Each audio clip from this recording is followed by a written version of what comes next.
Dr. David Rankin is the past president of Southern Arkansas University, where he's still recognized as President Emeritus. The economist and author and I caught up for his take on how Congress could boost the economy moving forward. Let's talk about the CARES Act. This is the coronavirus relief funding that has come through the federal government that we've been kind of administering all through the year. Tell me, how do you think that has done this year? How do you think it has played out and helped stabilize the economy from your perspective? I'll tell you what, Robbie, when the second quarter of this year, we were really headed down the tubes. I think about the fact we probably really headed for a second Great Depression. At an annual rate, the gross domestic product was declining at a 31% rate. So we were really cratering. And it's almost like the lockdown sucked trillions of dollars out of the economy just at the snap of a finger. It just happened overnight. So the injection of the last CARES Act, the CARES Act was 2.2 trillion. We'd put some in earlier, but that was 2.2 trillion. That was huge. It made all the difference. It really put money in people's pockets. It went direct payments, enhanced unemployment benefits, and the Paycheck Protection Plan to help small business. So it basically injected money back into the economy. We economists call this helicopter money. In other words, we basically just dump trucked money onto the economy to try to make up for the economic value that was destroyed. As a result, in April, this thing kind of turned around and started moving up. And so it really made all the difference. It is really critical, since governments, basically largely state governments, federal government too, shut down the economy and created this loss of value. The government had to pump some money back into it, and I think it saved us. Let's talk about, in hindsight, when you look at the scope of everything that occurred over the last, say, 9 months or so, particularly the last 6 or 7 months when we've had that CARES Act in place, what else might have been helpful, do you think? There obviously have been some folks that have been left out, whether it's certain businesses or certain individuals. What do you think could have also been done that would have also been an improvement or helped things? I think if we had ended the lockdown sooner, remember it was 15 days and basically 2 weeks to start with, but it just kept on and on and on. And many governors locked their states and cities down, and mayors. And so we should have come out of that sooner, and that would have helped our recovery. I think that you really have to be careful about lockdowns. Lockdowns destroy economic value. They destroy jobs. They destroy the economic lives of families. And it really has to be avoided at almost all costs. And so that would have been the thing I would say. Certainly we might have tweaked things, but the thing I like about the CARES Act, it put money right in the hands of the pockets of people who needed it. And a lot of that money was spent, and that pulled us right out of the recession. We were heading for another depression, really, I think. And I think this saved us.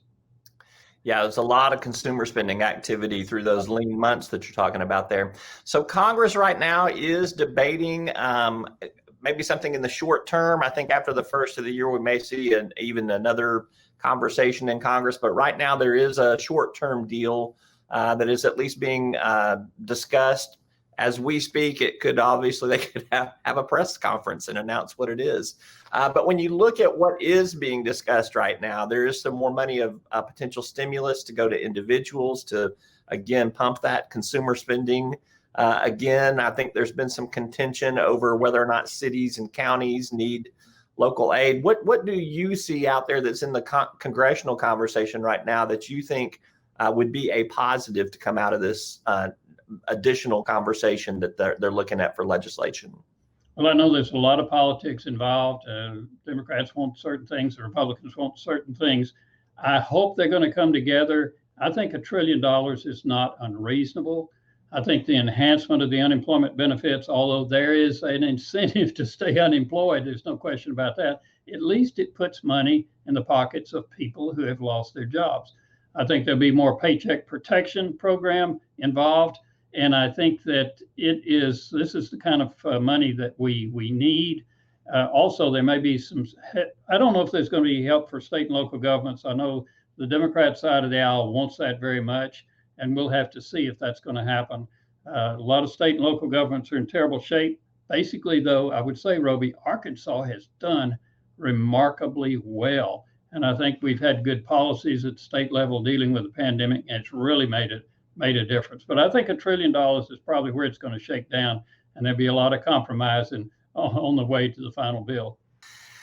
We'll need a load of compromising with this Congress that we've got going on right now. But so let's look into next year. We can actually see a distant light at the end of the tunnel. We are getting to the vaccine distribution phase now. It is going to take several months for this to get widely distributed and for people to take the vaccine.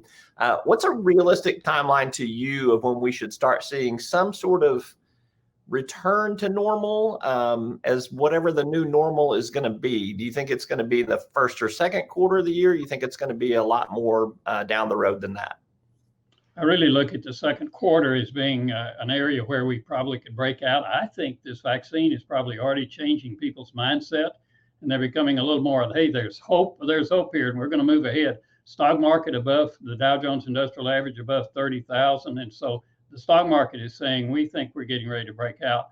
We've obviously had millions of Americans who've already had this, and there may be many more who've had it, and we don't have any record of it. You add the vaccine to it, which it looks like it's going to flow fairly reasonably efficiently.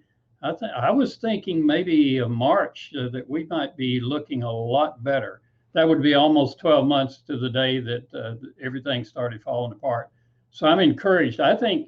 Roby, I think 2021 is going to be a good year because I think the fiscal policy is stimulative, monetary policy, low interest rates, that looks good. I think people are wanting to break out. They've really been tamped down by all of this lockdown, and they're ready to break out. And once they realize the vaccine is available and that the economy can move ahead, I think it's going to be an exciting time, 2021. I hate to be too bullish because that always scares me, but I really am for 2021. Well, we'll come back to this crystal ball and we'll look at around March sometime. I'm going to see how your predictions come true. So he is economist and author, Dr. David Rankin, President Emeritus of Southern Arkansas University. Appreciate your insights. Thank you for joining us. Thank you, Roby.